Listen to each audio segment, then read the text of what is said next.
Lajmet për mbylljen e TikTokut u shpërndan përmes TikTokut, edhe kur arrestohet ndonjë zyrtar hajdut apo kriminal, nga hajdutët e kriminalët shpërndahet lajmi.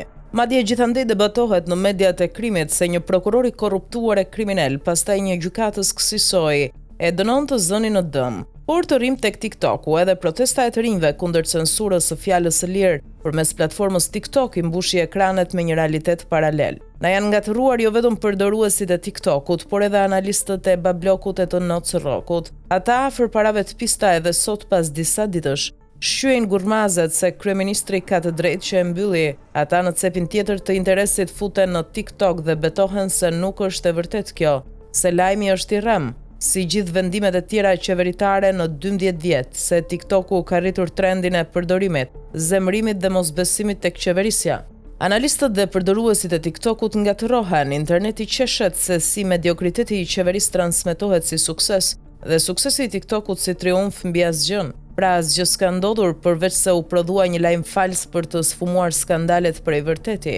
Pamjet janë epike, influencues interesash, opinionistë borri, patronazhist pirat, qytetarë të thjesht me kamera e telefona në duar, të gjithë heroik dhe ironik diskutojnë mbi mbylljen që nuk ju bë TikTokut, apo trendin e ri që po zë kjo platformë inteligjente. Të dyja palët, edhe ata që thonë mbyllën, edhe ata që mburren se nuk u mbyll, e konsiderojnë fitore të lavdishme luftën me mullinjtë e erës, me arsyen se s'ka ligj as logjik që ja mbyll arsyetimin asnjërit. Idiotësia e kryeministrit ka rritur jo vetëm trafikun e TikTokut, por të gjithçkaja që ai ka ndaluar me vendime qeverie.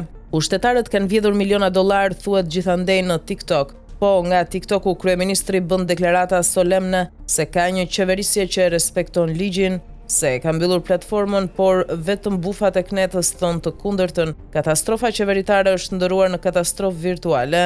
Ky version kaq modern i mashtrimeve publike po komentohet më së shumti në videot që poston vetë kryeministri në TikTok. Për ata që nuk besojnë në suksesin e tij të radhës, mbylljen e TikTokut, tradita 12 vjeçare e çuditërave ende është e gjallë. Edi Rama e ka mbyllur TikTokun edhe pse ju vazhdoni ta përdorni.